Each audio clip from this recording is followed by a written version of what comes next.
ശ്രേഷ്ഠനാമം. സർവമഹത്വത്തിനും യോഗ്യനവൻ. യാഗെന്നല്ലോ അവൻ ശ്രേഷ്ഠനാമം. എന്റെ ദൈവമോ അവനുന്നതനല്ലോ. എന്റെ കർത്തനോ അവൻ വല്ലഭനല്ലോ. എന്റെ ദൈവമോ അവനുന്നതനല്ലോ. എന്റെ കർത്തനോ അവൻ വല്ലഭനല്ലോ.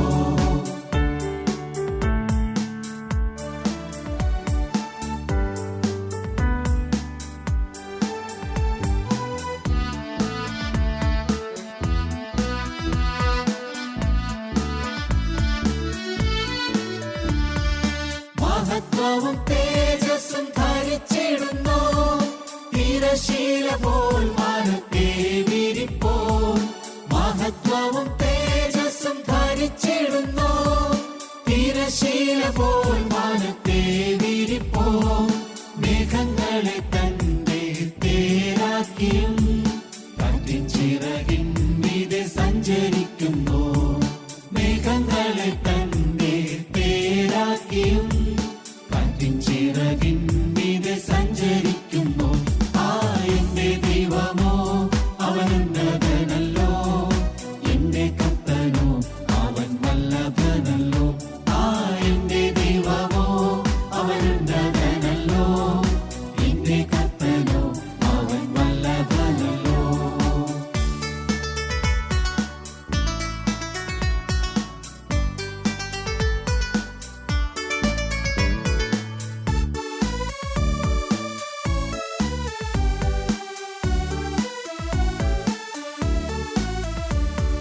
കാറ്റിനെ തൻ ദൂതന്മാരായി നിയമിക്കുന്നു.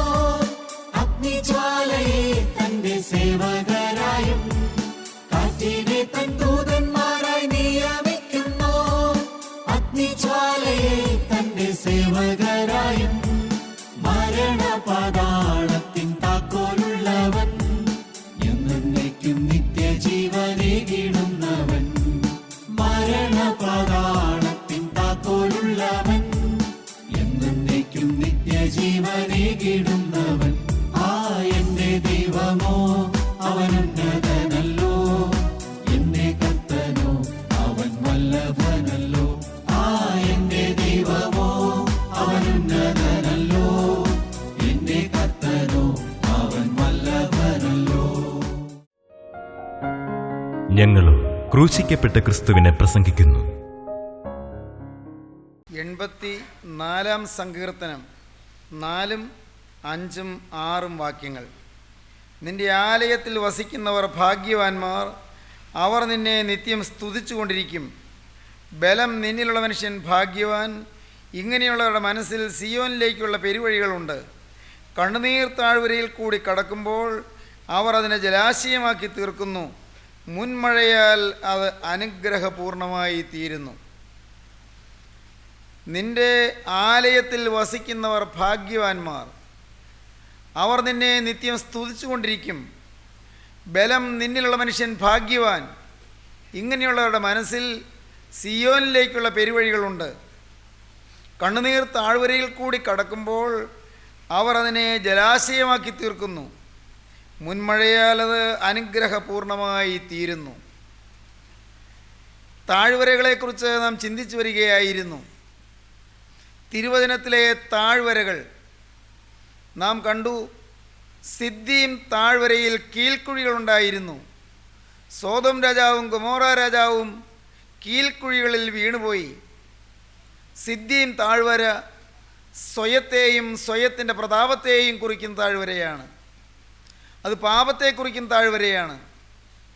നാം പിന്നെയും കണ്ടു സോരക് താഴ്വര. സോരക് താഴ്വരയിൽ ശിംശോൻ ദലീലായുടെ മടിയിൽ കിടന്നുറങ്ങി. സെക്സിനെ കുറിക്കുന്നു. സിദ്ദീം താഴ്വര സെൽഫിനെ കുറിക്കുമ്പോൾ സോരക് താഴ്വര സെക്സിനെ കുറിക്കുന്നു. സോരക് താഴ്വര സാത്താൻ്റെ പരാക്രമത്തോടു കൂടിയ യുദ്ധത്തെയും സാത്താനോടുള്ള യുദ്ധത്തിൽ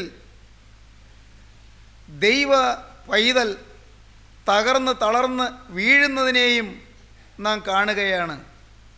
സാത്താൻ യുദ്ധോത്സുകനായി ദൈവജനത്തെ തകർക്കുവാൻ വരികയും വ്രതസ്ഥനെ പൂട്ടിയിടുകയും ചെയ്തതായി നാം കാണുന്നു.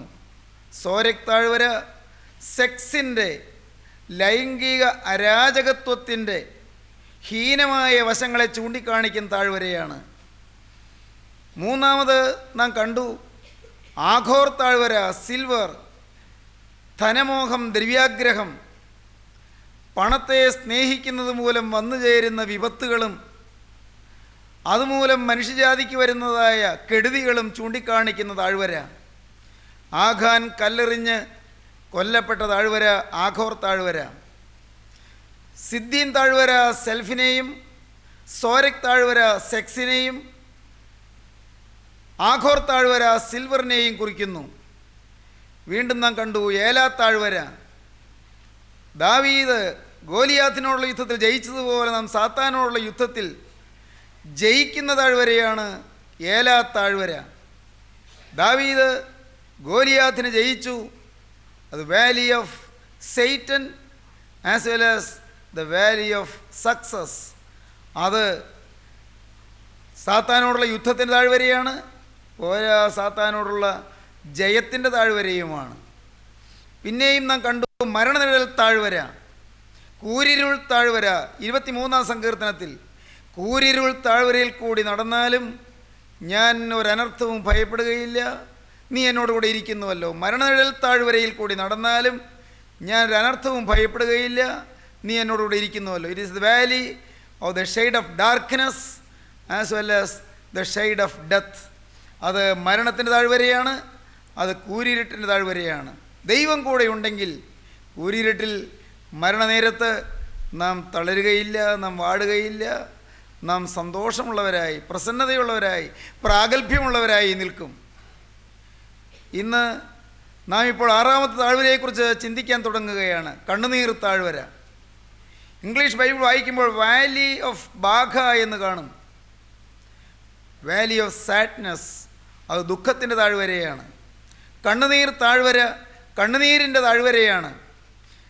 84-ാം സങ്കീർത്തനത്തിൽ നാം അങ്ങനെയാണ് കണ്ടത്. നിൻ്റെ ആലയത്തിൽ വസിക്കുന്നവർ ഭാഗ്യവാന്മാർ, അവർ നിന്നെ നിത്യം സ്തുതിച്ചു കൊണ്ടിരിക്കും.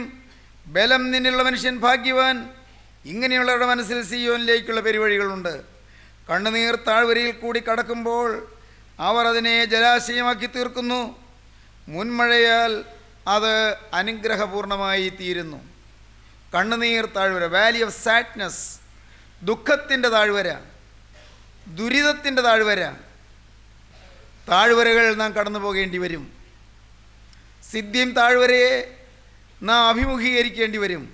സോരക് താഴ്വരയിൽ കൂടി നാം കടന്നു പോകേണ്ടി വരും. ആഘോർ താഴ്വരയെ നമുക്ക് നേരിടേണ്ടി വരും. ഏലാ താഴ്വരയിൽ ജയം നേടാൻ നാം ക്രിസ്തുവിൽ ആശ്രയിച്ച് നിന്നുകൊള്ളേണ്ടതാണ്. പോരാ, മരണനിഴൽ താഴ്വരയിൽ കൂടി, കൂരിരുട്ടിൻ്റെ താഴ്വരയിൽ കൂടി കടന്നു പോകേണ്ട സന്ദർഭങ്ങളും അവസരങ്ങളും നമ്മുടെ ജീവിതത്തിൽ വന്നു എന്ന് വന്നേക്കാം. പ്രിയപ്പെട്ടവരെ, കണ്ണുനീർ താഴ്വരയിൽ കൂടി കടന്നു പോകുന്ന അനുഭവമുണ്ട്. കണ്ണുനീർ താഴ്വര, ദുഃഖഭൂയിഷ്ടമായ അനുഭവങ്ങളിൽ തളർന്ന് ക്ഷീണിതരായി അവശരായി പോകുന്ന അനുഭവം, കഷ്ടങ്ങളും നഷ്ടങ്ങളുമേറ്റ് വാടിപ്പിടയുന്ന അനുഭവം, കഠിനമായ വിപത്തുകളും ആപത്തുകളും ഘോരമായ അനുഭവങ്ങളുമായി ഏറ്റുമുട്ടി തകർന്ന് വലഞ്ഞു പോകുന്ന അനുഭവം, കണ്ണുനീർ താഴ്വര. ദൈവത്തിന് സ്തോത്രം. ഇവിടെ ഈ 84-ാം സങ്കീർത്തനം എഴുതിയത് കോരഹ് പുത്രന്മാരാണ്. കോരഹ് പുത്രന്മാരാരാണ്? നമുക്ക് തിരുവചനം വായിക്കുമ്പോൾ അറിയാം. കോരഹ് മോശയുടെ ഫസ്റ്റ് കസിനാണ്. മോശയുടെ അപ്പൻ്റെ സഹോദരപുത്രനാണ് ഈ കോരഹ്. മോശയോട് മത്സരിച്ചു. മോശയിലുള്ള ദൈവിക അധികാരത്തോട് കോരഹ് മത്സരിച്ചു. മത്സരിക്കാനുമുണ്ട് ഒരു കൂട്ടായ്മ, മത്സരിക്കാനുമുണ്ട് കൂട്ടുകാർ. ദാഥാൻ, അബീറാം എന്നിങ്ങനെ പേരുള്ള ചില മത്സരികൾ കോരഹിന് പിൻബലം കൊടുത്തു. ദൈവത്തോടും ദൈവജനത്തോടും ദൈവത്തിൻ്റെ അഭിഷിക്തനോടും മത്സരിക്കാൻ കോരഹിന് കൂട്ടുകാരെ കിട്ടി. ദൈവിക വ്യവസ്ഥയോടും ദൈവിക അധികാരത്തോടും കോരഹ്, ദാഥാൻ, അബീറാം അവർ 3 പേരും മത്സരിച്ചു. ദൈവത്തിൻ്റെ പരിശുദ്ധാത്മാവിൻ്റെ അധികാരത്തോട് മത്സരിച്ചു. ദൈവത്തിൻ്റെ പരമമായ സ്നേഹോഷ്മളമായ വചനങ്ങളോട് മത്സരിച്ചു. ദൈവത്തിൻ്റെ വഴികളോട് മത്സരിച്ചു. ദൈവത്തിൻ്റെ വചനത്തോട് മത്സരിച്ചു. ദൈവപുരുഷനോട് മത്സരിച്ചു. ദൈവത്തിൻ്റെ വ്രതസ്ഥനോട് മത്സരിച്ചു. പ്രിയപ്പെട്ടവരെ, സംഭവിച്ചത് എന്താണ്? കോരഹ്, ദാഥാൻ, അബീറാം അവരെ ഭൂമി പിളർന്ന് ജീവനോടെ ഭൂമി വിഴുങ്ങി. അവർ നിന്ന സ്ഥലത്ത്, അവരുടെ കൂടാരങ്ങളിൽ, അവർ പാർത്ത സ്ഥലത്ത് ദൈവം മുന്നറിയിപ്പ് കൊടുത്തു. പക്ഷേ അവരവിടെ തന്നെ നിന്നു. അവരുടെ മത്സരം വിട്ടില്ല. സംഖ്യാപുസ്തകം നാം വായിക്കുമ്പോൾ 13, 14, 15 അധ്യായങ്ങൾ വായിക്കുമ്പോൾ കോരഹിൻ്റെയും ദാഥാൻ്റെയും അബീറാമിൻ്റെയും ഭയങ്കരമായ വിനയും അത്യാഹിതവും നാം കാണുന്നുണ്ട്. അവിടെ എന്താണ് കാണുന്നത്? ദൈവം പറഞ്ഞു, മത്സരികളെ എന്ന് വിളിച്ചുകൊണ്ട് ദൈവം മുന്നറിയിപ്പ് കൊടുത്തുകൊണ്ട് പറഞ്ഞു, നിങ്ങളുടെ മത്സരം മതിയാക്കുവീൻ, അല്ലെങ്കിൽ ഭൂമി പിളർന്ന് നിങ്ങൾ വിഴുങ്ങിക്കളയും. അവർ ദൈവത്തിൻ്റെ വചനത്തിന് വില കൊടുത്തില്ല. ആ മുന്നറിയിപ്പ് അവർ അവഗണിച്ചു. ഫലമോ? ദൈവം കൽപ്പിച്ചു, ഈ മത്സരികളുടെ കൂടാരത്തിൽ നിന്നെല്ലാവരും മാറിപ്പോയിക്കൊള്ളുവീൻ. ഇവർ ദൈവത്തിൻ്റെ വ്യവസ്ഥയോടും ദൈവിക വചനത്തോടും ദൈവത്തിൻ്റെ വഴികളോടും മത്സരിക്കുന്നു. മാറിക്കൊള്ളുവീൻ, വേഗം വിട്ടുപോരുവീൻ, വിട്ടുപോരുവീൻ, മാറിക്കൊള്ളുവീൻ. ദൈവം പറഞ്ഞു. ദൈവത്തിൻ്റെ വചനം വിശ്വസിച്ചവരെല്ലാവരും മാറി. കോരഹിൻ്റെ മക്കളും മാറി. സ്വന്തം അപ്പന് തെറ്റു വന്നപ്പോൾ, അപ്പൻ ദൈവത്തോട് മത്സരിച്ചപ്പോൾ മക്കൾക്ക് മനസ്സിലായി ദൈവത്തോട് ചേർന്ന് നിൽക്കണമെന്ന്. മത്സരിയായ അപ്പൻ്റെ കൂടെ നിൽക്കാതെ അപ്പൻ്റെ കൂടാരത്തിൽ നിന്ന് അവർ മാറി. അവർ വേഗം പോയി യാഗപീഠത്തിൻ്റെ മറവിൽ ഒളിഞ്ഞിരുന്നു. യാഗപീഠത്തിൻ്റെ മറവിൽ ഒളിഞ്ഞിരുന്നു കൊണ്ട് യാഗപീഠത്തിൻ്റെ കൊമ്പുകളെ പിടിച്ചുകൊണ്ട് രക്ഷാസങ്കേതമായ ജീവനുള്ള ദൈവത്തിങ്കിലേക്ക് നോക്കി പ്രാർത്ഥിച്ചുകൊണ്ട് കരഞ്ഞുകൊണ്ട് അവരവിടെ ഒളിച്ചിരുന്നു. പ്രിയപ്പെട്ടവരെ, ഭൂമി വളർന്ന് കോരഹ്, ദാഥാൻ, അബീറാം അവരോട് കൂടെയുള്ളവർ എല്ലാവരെയും വിഴുങ്ങിയപ്പോൾ ഈ മക്കൾ സുരക്ഷിതരായിരുന്നു. സംഖ്യാപുസ്തകം വായിക്കുമ്പോൾ നമുക്കതറിയാം.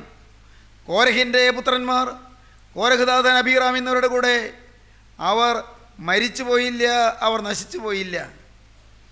ദൈവത്തിൻ്റെ വലിയ നാമം മഹത്വപ്പെടട്ടെ. നാം കാണുന്നത് എന്താണെന്നോ?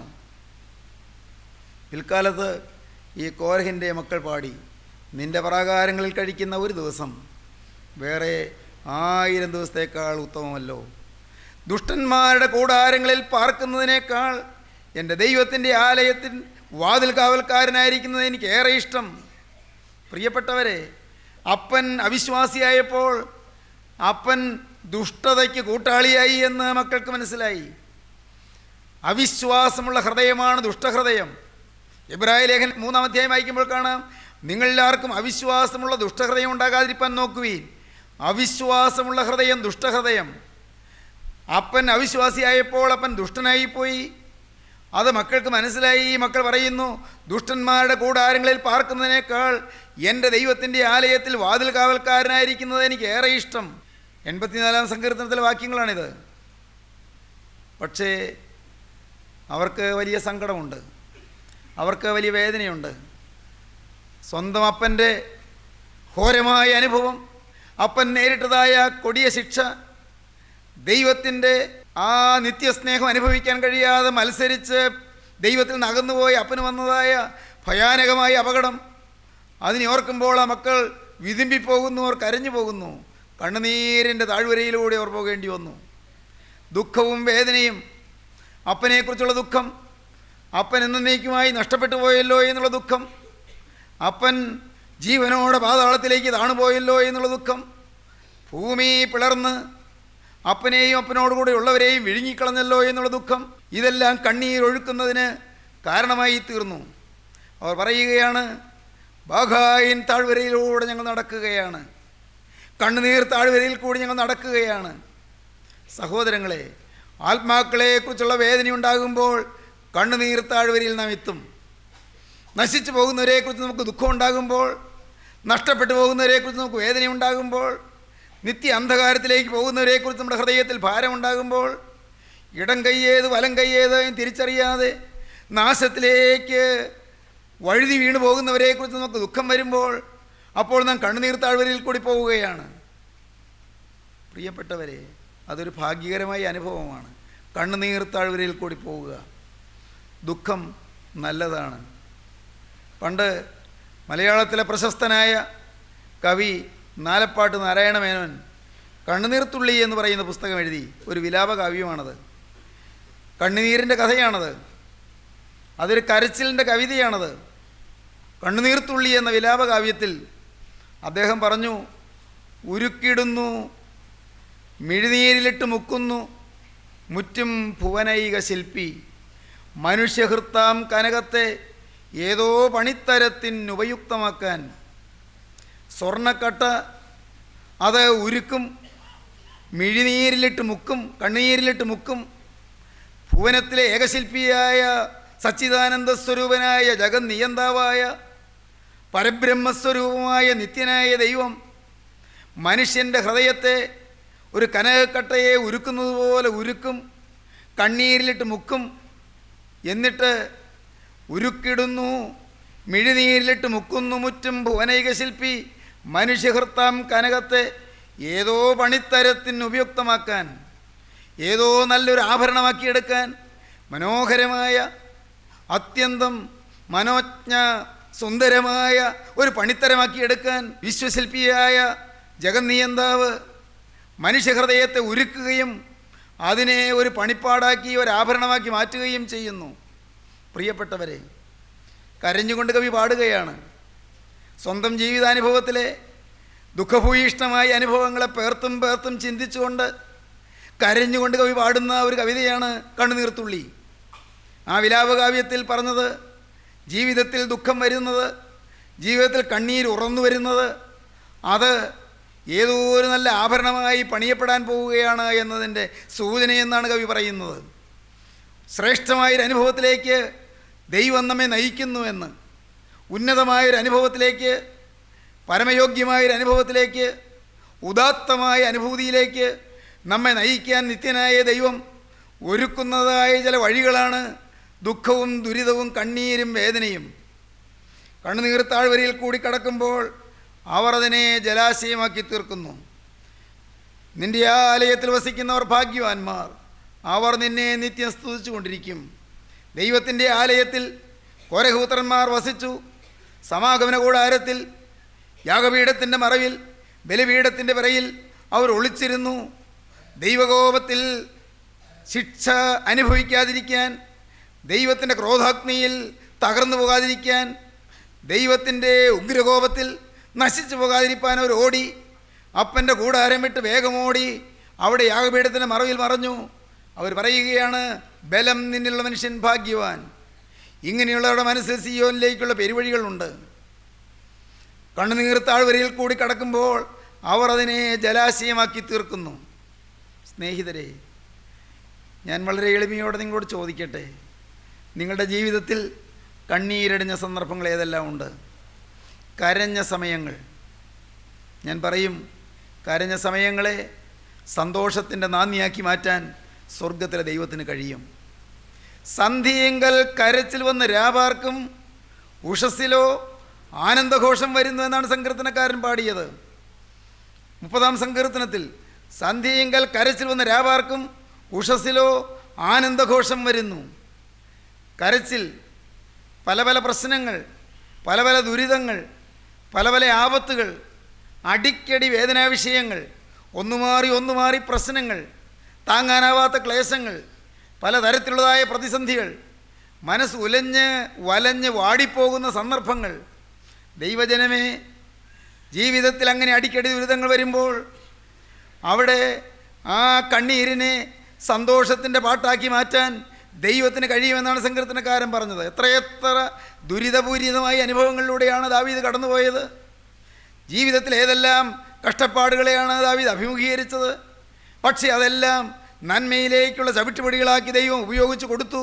ദൈവം അത് രൂപാന്തരപ്പെടുത്തി കൊടുത്തു എന്ന് ദാവീദ് അനുഭവിച്ചു. സന്ധിയെങ്കൽ കരച്ചിൽ വന്ന് രാപാർക്കും, ഉഷസ്സിലോ ആനന്ദഘോഷം വരുന്നു. ഒരു രാത്രിയിലെ കരച്ചിൽ മാത്രം. ഇനിയും ദീർഘനാളത്തെ പാട്ട് വരുന്നു, ദീർഘനാളത്തെ നൃത്തം വരുന്നു.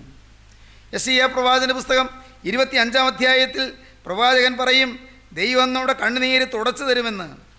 യെശയ്യാ പ്രവാചകന്റെ പുസ്തകം 25-ാം അധ്യായം 8-ാം വാക്യം, യഹോവയായ കർത്താവ് സകല മുഖങ്ങളിൽ നിന്ന് കണ്ണുനീർ തുടയ്ക്കുകയും തൻ്റെ ജനത്തിന് നിന്ന് സകല ഭൂമിയിൽ നിന്ന് നീക്കിക്കളയുകയും ചെയ്യും.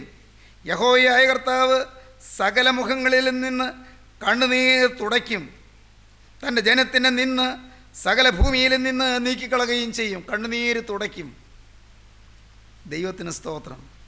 ഏങ്ങലടിക്കുമ്പോൾ അടുക്കൽ വന്ന് കണ്ണുനീർ ഒപ്പിത്തരുന്നൊരു ദൈവമുണ്ട്. ഇത് അനുഭവിക്കുമ്പോൾ നിങ്ങൾ ദൈവത്തെ സ്തുതിക്കും. നിങ്ങൾ ഭാരപ്പെട്ട് ഞരങ്ങുമ്പോൾ, മുന്നോട്ട് ഒരു ചൂട് വയ്ക്കാൻ വയ്യാതെ നിങ്ങൾ അമ്പരപ്പിലാകുമ്പോൾ, പരിഭ്രമം നിങ്ങളെ വലയം ചെയ്യുമ്പോൾ, ഭയവും ഭീതിയും നിങ്ങളെ അലട്ടുമ്പോൾ, നിങ്ങളെ താങ്ങാൻ നിങ്ങളുടെ അരികത്ത് വന്നു നിന്ന് നിങ്ങളുടെ കണ്ണുനീര് തുടച്ചു തരുന്ന ഒരു നല്ല ദൈവത്തെ നിങ്ങൾക്ക് അനുഭവിക്കാൻ കഴിയുമെങ്കിൽ സ്തോത്രം. സ്നേഹിതരെ, നിങ്ങൾ കരഞ്ഞിട്ടുള്ളവരാണോ? അതേ, നിങ്ങൾ പലരും കരഞ്ഞിട്ടുണ്ട്. ധാരാളം കരഞ്ഞിട്ടുള്ളവരാണോ എന്ന് തന്നെ ഞാൻ പറയട്ടെ, നിങ്ങൾ ധാരാളം കരഞ്ഞിട്ടുള്ളവരാണ്. ഇന്നും കരഞ്ഞുകൊണ്ടിരിക്കുന്നവരുണ്ട്. ഈ വാക്കുകളെ കേൾക്കുമ്പോൾ പുറമേ കരയുന്നില്ലെങ്കിലും ഉള്ളിൽ കരഞ്ഞുകൊണ്ടിരിക്കുന്നവരുണ്ട്, ഉള്ളിൽ വിതുമ്പിക്കൊണ്ടിരിക്കുന്നവരുണ്ട്, ഉള്ളിൽ ഏങ്ങലടിച്ചുകൊണ്ടിരിക്കുന്നവരുണ്ട്, നെടുവീർപ്പിട്ടുകൊണ്ടിരിക്കുന്നവരുണ്ട്, മനസ്സ് മാഴി അലഞ്ഞ് ഉലഞ്ഞ് വലഞ്ഞ് വിഷമിച്ച് കരഞ്ഞുകൊണ്ട് ഏങ്ങലടിച്ചുകൊണ്ടിരിക്കുന്നവരുണ്ട്, ഹൃദയം തകർന്നിരിക്കുന്നവരുണ്ട്. പ്രിയപ്പെട്ടവരെ, നിങ്ങളൊന്ന് വിശ്വസിക്കൂ, നിങ്ങളുടെ വേദനയിൽ സഹതാപം കാണിക്കുന്ന ഒരു നല്ല ദൈവമുണ്ട്. അവൻ കണ്ണുനീർ വാർക്കുന്നവനാണ്. ബേഥാന്യയിലെ ചെറുഭവനത്തിൽ കരയുന്ന മാർത്തയുടെയും മറിയുടെയും അരികത്തിയെന്ന് ഒപ്പം കരഞ്ഞവനാണ് കർത്താവായ യേശു ക്രിസ്തു. തൻ്റെ പ്രിയപ്പെട്ടവരെ കരയുന്നത് കണ്ടപ്പോൾ യേശു കരഞ്ഞുപോയി. മാർത്തയും മറിയയും കരയുന്നത് കണ്ടപ്പോൾ യേശു കൂടെ കരഞ്ഞുപോയി. അവരുടെ ദുഃഖത്തിൽ യേശു സഹതപിച്ചു, അവരുടെ വേദനയിൽ യേശു അതിലെ പങ്കാളിയായി. യേശുവും കരഞ്ഞു. യേശു ഉള്ളം നൊന്ത് കലങ്ങി എന്നാണ് യോഹന്നാന്റെ സുവിശേഷം 11-ാം അധ്യായത്തിൽ നാം കാണുന്നത്. ബേഥാന്യയിലെ ചെറുഭവനത്തിൽ, മരണം തളം കെട്ടിയ ഭവനത്തിൽ, ലാസർ മരിച്ച് കല്ലറയിൽ വയ്ക്കപ്പെട്ടതിന് ശേഷം സഹോദരൻ്റെ മരണത്തിൽ സഹോദരിമാർ രണ്ടുപേരും വിതുമ്പി കരഞ്ഞുകൊണ്ടിരിക്കുന്ന സന്ദർഭത്തിൽ യേശു ആ ഭവനത്തിലേക്ക് കടന്നു ചെന്നു. നാം വായിക്കുന്നൊരു വാക്യമുണ്ട്, യേശു കണ്ണുനീർ വാർത്തു. യേശു കണ്ണുനീർ വാർത്തു. ഇംഗ്ലീഷ് വേദപുസ്തകത്തിൽ ഏറ്റവും ചെറിയ വാക്യം ജീസസ് വെപ്റ്റ് എന്ന വാക്യമാണ്. Jesus wept. യേശു കണ്ണുനീർ വാർത്തു. യേശു കണ്ണുനീർ വാർത്തു. വേദപുസ്തകത്തിലേക്കും ഏറ്റവും ചെറിയ വാക്യത്തിന് ഏറ്റവും വലിയ അർത്ഥമുണ്ട്. ഇന്നും നമ്മുടെ വേദനയിൽ പങ്കുചേർന്ന് കരയുന്ന ഒരു ദൈവം. ദൈവത്തിന് സ്തോത്രം. നിങ്ങളോട് ഞാൻ കൂടൊരു കാര്യം പറയാം. നിങ്ങൾക്ക് ആശ്വാസം വേണമോ? ദുഃഖിക്കുന്നവരുടെ ദുഃഖത്തിൽ പങ്കുചേർന്ന് വേദനിച്ചുകൊള്ളൂ. നിങ്ങൾക്ക് സ്വസ്ഥത വേണമോ? ദുഃഖിക്കുന്നവരുടെ ദുഃഖത്തിൽ നിങ്ങളും പങ്കാളികളായിക്കൊള്ളൂ. നിങ്ങൾക്ക് ശാന്തി വേണമോ? ശാന്തിയില്ലാതെ അഴലുന്നവരോട് നിങ്ങളുടെ ഉള്ളിൽ സഹതാപമുണ്ടായി കഴിവുള്ള സഹായം ചെയ്യാൻ ഒരുങ്ങിക്കൊള്ളൂ. എൻ്റെ ദൈവമേ, ഞാൻ മൂലം ആരും വേദനിക്കാനിട വരരുത്, എന്നാൽ ആരുടെയെല്ലാം കണ്ണീരൊപ്പാൻ എനിക്ക് കഴിയുമോ അതിനൊരു ഭാഗ്യം എനിക്ക് തരണമേ എന്നുള്ള പ്രാർത്ഥന നിങ്ങളുടെ ഹൃദയത്തിൽ നിന്ന് ഉയരുമെങ്കിൽ ദൈവം നിങ്ങളെ അനുഗ്രഹിക്കും. സന്ധ്യയെങ്കിൽ കരച്ചിൽ വന്ന് രാപാർക്കും ഉഷസ്സിലോ ആനന്ദഘോഷം വരുന്നു. അവൻ കണ്ണുനീര് തുടച്ചു തരുന്നവനാണ്. ദുഃഖിക്കുന്നവർ ഭാഗ്യവാന്മാർ, അവർക്ക് ആശ്വാസം ലഭിക്കുമെന്നാണ് നമ്മുടെ കർത്താവ് മലപ്രസംഗത്തിൽ ആദ്യത്തെ പ്രസംഗത്തിൽ പറഞ്ഞത്. ദുഃഖിക്കുന്നവർ ഭാഗ്യവാന്മാർ, അവർക്ക് ആശ്വാസം ലഭിക്കും. പ്രിയപ്പെട്ടവരെ, നമുക്ക് ജീവിതത്തിൽ ദുഃഖങ്ങളുണ്ട്, ഭാരങ്ങളുണ്ട്. ഇതിൽ ഏറ്റവും വലിയ ദുഃഖം എന്താണ് വേണ്ടതെന്നറിയാമോ? എങ്ങനത്തെ ദുഃഖമാണെന്നറിയാമോ? ദൈവം പ്രസാദിക്കുന്ന ദുഃഖം എന്താണെന്നറിയാമോ? ഇവിടെ ദുഃഖങ്ങളുണ്ട്, ലോകപ്രകാരം പല പല വിഷയങ്ങൾ ദുഃഖങ്ങളുണ്ട്. മക്കളെക്കുറിച്ച് ദുഃഖിക്കുന്നവരുണ്ട്, ഭർത്താവിനെ ഓർത്ത് ഏങ്ങലടിക്കുന്നവരുണ്ട്, ഭാര്യയുടെ ദുസ്വഭാവം കണ്ട് ദുഃഖിച്ച് വലഞ്ഞിരിക്കുന്നവരുണ്ട്, മാതാപിതാക്കളുടെ സ്വഭാവ ദൂഷ്യത്തിൽ മനസ്സ് വിഷമിച്ച് ഉലഞ്ഞ് കഴിയുന്നവരുണ്ട്, പൈസയുടെ ഞെരുക്കവും കടത്തിൻ്റെ ബാധ്യതയുമായി വലഞ്ഞ് കഴിയുന്നവരുണ്ട്, ചില മാറാ രോഗങ്ങൾ ബാധിച്ചതുകൊണ്ട് എന്നും കരച്ചിലും എന്നും നിരാശയുമായി കഴിയുന്നവരുണ്ട്. എന്നാൽ ഏറ്റവും വലിയ ദുഃഖം എന്താണെന്നറിയാമോ? എൻ്റെ ദൈവമേ, എൻ്റെ പാപം കണ്ടുള്ള ദുഃഖം. എൻ്റെ പാപം ഞാൻ കാണുന്നു, എൻ്റെ പാപ സ്വഭാവം ഞാൻ കാണുന്നു. ദൈവത്തിൻ്റെ സ്വഭാവത്തിന് വിരുദ്ധമായി എന്തെല്ലാം സ്വഭാവം എന്നിലുണ്ട് എന്ന് കണ്ട് ഞാൻ കരയുന്നതാണ് ദൈവത്തിന് ഏറ്റവും പ്രസാദകരമായ ദുഃഖം. ആത്മാവിന് വേണ്ടിയുള്ള ദുഃഖം, ആത്മാവിന് വേണ്ടിയുള്ളതായ കരച്ചിൽ, ദൈവത്തിൻ്റെ ദുഃഖം കണ്ടുള്ളതായ എൻ്റെ ഹൃദയത്തിൽ അത് ഉൾക്കൊണ്ടുകൊണ്ടുള്ളതായ വേദന. എൻ്റെ പാപം ദൈവം കാണുന്നത് പോലെ തന്നെ ഞാനും കണ്ട് ദുഃഖിക്കുന്നതായ ദുഃഖം, എൻ്റെ സ്വഭാവത്തിൻ്റെ മാലിന്യം ദൈവം കണ്ട് ദുഃഖിക്കുന്നത് പോലെ ഞാനും കണ്ട് ദുഃഖിക്കുന്നതായ ദുഃഖം, അതാണ് സാക്ഷാത്തായ കരച്ചിൽ. അവിടെ ദൈവം പ്രസാദിക്കും. കാരണം തിരുവചനം പറയുന്നു, യെശയ്യാ പ്രവാചന പുസ്തകം 66 അധ്യായം 2 വാക്യം, അരിഷ്ടനും മനസ്സ് തകർന്നവനും എൻ്റെ വചനത്തിങ്കൽ വിറയ്ക്കുന്നതിനുമായ മനുഷ്യൻ ഞാൻ കടാക്ഷിക്കും. വചനത്തിങ്കൽ വിറച്ചുകൊണ്ട് അരിഷ്ടതയോടെ, ഹൃദയം തകർന്ന്, മുറിഞ്ഞ മനസ്സോടെ, നുറുങ്ങിയ ഹൃദയത്തോടെ, തകർന്ന ഉള്ളത്തോടെ ദൈവത്തോട് കരുണയ്ക്ക് വേണ്ടി യാചിക്കുന്നതാണ് ദൈവത്തിന് ഏറ്റവും പ്രസാദകരമായ കരച്ചിൽ, പ്രസാദകരമായ ദുഃഖം. പ്രിയപ്പെട്ടവരെ, നിങ്ങളുടെ പാപത്തെ ഓർത്ത് കരയുവീൻ, അനുതാപത്തോടെ കരയുവീൻ, പുതിയ ജീവിതം നിങ്ങൾ തുടങ്ങുവീൻ, ദൈവത്തെ നിങ്ങളുടെ ഹൃദയത്തിലേക്ക് നിങ്ങൾ സ്വീകരിപ്പീൻ. കർത്താവായ യേശു ക്രിസ്തുവിന് നിങ്ങളുടെ ഹൃദയത്തിൽ നിങ്ങൾ ഇടം കൊടുക്കുവീൻ. നമുക്ക് വേണ്ടി കുരിശിൽ കരഞ്ഞവൻ, നമുക്ക് വേണ്ടി 7 തിരുമൊഴികൾ ക്രൂശിൽ ഉച്ചരിച്ചവൻ, നമുക്ക് വേണ്ടി കുരിശിൽ എൻ്റെ ദൈവമേ, എൻ്റെ ദൈവമേ, നീ എന്നെ കൈവിട്ടതെന്ത് എന്ന് പറഞ്ഞ് കരഞ്ഞവൻ, അവൻ നമ്മുടെ കണ്ണുനീര് തുടയ്ക്കാൻ മതിയായവനാണ്. ഈ വാക്കുകൾ നിങ്ങൾ കേട്ടുകൊണ്ടിരിക്കുന്ന ഈ സമയത്ത് തന്നെ, ഇപ്പോൾ തന്നെ ക്രിസ്തു നിങ്ങളുടെ അരികത്ത് വന്നിട്ടുണ്ട് എന്ന് പ്രിയപ്പെട്ടവരെ നിങ്ങൾ വിശ്വസിപ്പീൻ. ക്രിസ്തുവിൻ്റെ കരങ്ങളിലേക്ക് നിങ്ങളുടെ ജീവിതം കൊടുക്കുവീൻ. പുതിയ തീരുമാനങ്ങൾ നിങ്ങളുടെ ഹൃദയത്തിൽ നിറഞ്ഞു വരട്ടെ. നാഥ, ഇന്നു മുതൽ സമാധാനം നിറഞ്ഞൊരു പുതിയ ജീവിതം, വിശുദ്ധി തിങ്ങുന്നൊരു പുതിയ ജീവിതം, സ്നേഹോഷ്മളമായ ഒരു പുതിയ ജീവിതം ഞാൻ നയിക്കുകയാണ്. നാഥ, എൻ്റെ ഹൃദയം നിനക്കിതാ ഞാൻ തരുന്നു. എൻ്റെ ഹൃദയത്തിൽ നീ വസിക്കണമേ. നീ വസിക്കുമ്പോൾ ദുഃഖം മാറും, നീ വസിക്കുമ്പോൾ സമാധാനം വരും, നീ വസിക്കുമ്പോൾ സ്നേഹം നിറയും. നാഥ, നീ എൻ്റെ ഹൃദയത്തിൽ വസിക്കുമ്പോൾ എൻ്റെ ഹൃദയം സ്വർഗമായി മാറും. യേശുവേ, നീ വസിക്കുന്നിടമാണ് സ്വർഗം. എൻ്റെ ഹൃദയം സ്വർഗമായി മാറും. ഞാൻ വിശ്വസിക്കുന്നു. എന്നെ തന്നെ നിന്റെ കരങ്ങളിലേക്ക് തരുന്നു. നമുക്ക് സമർപ്പിക്കാം, നമുക്ക് പ്രാർത്ഥിക്കാം. കാരുണ്യവാനായ ഞങ്ങളുടെ സ്വർഗീയ പിതാവേ, ഈ നല്ല സമയത്തിനായി ഞങ്ങൾ നിന്നെ സ്തുതിക്കുന്നു. ജീവന്റെ വചനങ്ങൾക്കായി ഞങ്ങൾ നിന്നെ സ്തോത്രം ചെയ്യുന്നു. അമ്പരപ്പും ഭീതിയും ഭാരവും ക്ലേശവും പ്രതിസന്ധിയുമുള്ള ഈ ലോക ജീവിതത്തിൽ സമാധാനം തരുവാൻ അവിടുന്ന് ഇന്നും മനസ്സിലുള്ളവനായി ഞങ്ങളുടെ അരികത്ത് വന്നിരിക്കുന്നതിനാൽ ഞങ്ങൾ നിന്നെ സ്തുതിക്കുന്നു. വചനം കേട്ട എല്ലാവരെയും അനുഗ്രഹിക്കണമേ. ദുഃഖിച്ചിരിക്കുന്നവരെ ആശ്വസിപ്പിക്കണമേ. കരഞ്ഞുകൊണ്ടിരിക്കുന്നവരുടെ കണ്ണുനീര് തുടയ്ക്കണമേ. ആണിപ്പാടുള്ള കരം കൊണ്ട് കണ്ണുനീരൊപ്പി മാറ്റണമേ. ദുഃഖങ്ങൾ അകറ്റണമേ. സമാധാനം ഹൃദയങ്ങളിലേക്ക് പകരണമേ. കുടുംബശാന്തി അയക്കണമേ. സകല പാപദോഷങ്ങളും ശാപദോഷങ്ങളും മാറ്റണമേ. വ്യാധികൾ നീക്കണമേ. രോഗങ്ങൾ സൗഖ്യമാക്കണമേ. എല്ലാ നന്മകളാലും നിറയ്ക്കണമേ. യേശുക്രിസ്തുവിന്റെ പരിശുദ്ധ നാമത്തിൽ തന്നെ. ആമീൻ.